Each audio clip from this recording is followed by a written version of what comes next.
بسم اللہ الرحمن الرحیم۔ شروع اللہ کے نام سے جو بڑا مہربان نہایت رحم کرنے والا ہے۔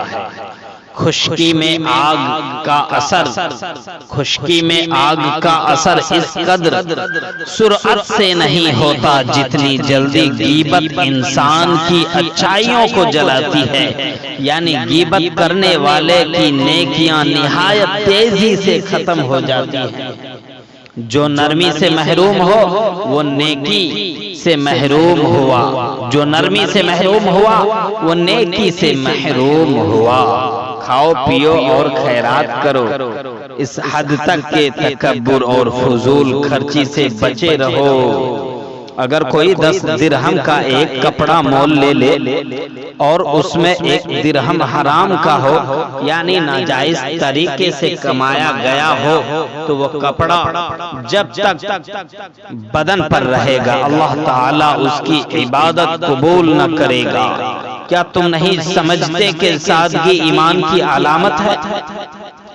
دنیا کی محبت سب گناہوں کی سردار ہے۔ دنیا کی محبت ہی تجھے اندھا، گونگا اور بہرا بنا دیتی ہے۔ دنیا مومن کے لیے قید خانہ ہے اور کافر کے لیے جنت۔ خدا اس شخص کے ساتھ نرمی اور مہربانی کرتا ہے جو خرید و فروخت میں قیمت وصول کرنے میں نرمی رکھتا ہے۔ راستے پر مت بیٹھا کرو، اگر بیٹھو تو راستے کے حق کو ادا کرو، یعنی نظریں نیچی رکھو، کسی کو تکلیف نہ دو، سلام کا جواب دو، نیک کام کا حکم دو، برائی سے منع کرو، مصیبت زدہ کی فریاد سنو۔ یہ ہیں راستے کے حقوق جو حضور صلی اللہ علیہ وسلم نے ہمیں بتائے ہیں، انہیں پورا کرنا ہر مسلمان پر لازم ہے۔ 2 بھوکے بھیڑیے اگر بکریوں میں چھوڑ دیے جائیں تو اس قدر فساد برپا نہیں کرتے جس قدر انسان کی دولت اور مرتبہ کی حرص اس کے دین میں رکھنا ڈالتی ہے۔ تم میں سے ہر ایک شخص کو اپنی ساری حاجتیں اللہ تعالیٰ سے مانگنی چاہیے۔ اگر جوتے کا تسمہ بھی ٹوٹ جائے تو وہ بھی اپنے رب سے مانگو۔ قسم سے خرید و فروخت میں زیادتی ہوتی ہے مگر کمائی میں برکت ہو جاتی ہے۔ وہ شخص ملعون ہے جسے اپنے جیسے لوگوں پر اعتماد نہ ہو۔ باپ کا عطیہ اس سے بہتر اور کچھ نہیں ہے کہ وہ بیٹے کی بہترین تربیت کرے۔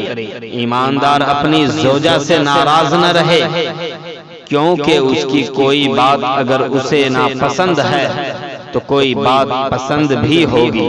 اگر کوئی عورت اس حالت میں مر جائے کہ اس کا خاوند یعنی شوہر اس سے راضی رہا تو وہ جنتی ہے۔ مظلوم کی بددعا سے ڈرو کہ اس کے اور خدا کے درمیان کوئی پردہ نہیں ہوتا۔ اپنی جان، اپنی اولاد، اپنے نوکر چاکر اور اپنے خاندان والوں کو بددعا نہ دیا کرو، کیا پتہ وہ گھڑی مقبولیت کی ہو، قبول کی ہو اور یہ بددعا قبول ہو جائے۔ جو شخص ظالم کو بددعا دیتا ہے وہ گویا انتقام لے لیتا ہے۔ جو لوگ کسی کے غصے اور ایذا یعنی تکلیف دہی پر صبر کرتے ہیں اللہ تعالیٰ انہیں محفوظ رکھتا ہے۔ دنیا کی کوئی چیز تیرے پاس نہ ہو لیکن یہ 4 چیزیں ہوں تو تجھے کوئی ضرر نہیں: سچائی، دیانت، حسن اخلاق، جائز کمائی۔ نوٹ یہ بتا دینا ضروری ہے کہ ارشادات رسول صلی اللہ علیہ وسلم میں سے چند اقوال یہاں انتخاب کیے گئے ہیں۔ منتخبہ ارشادات ایسے ہیں جیسے کسی دریا سے ایک قطرہ پانی کا نکال لیا گیا ہو۔ اگر ہم ان پر ہی عمل کریں تو یقیناً ہماری زندگی سنور جائے گی۔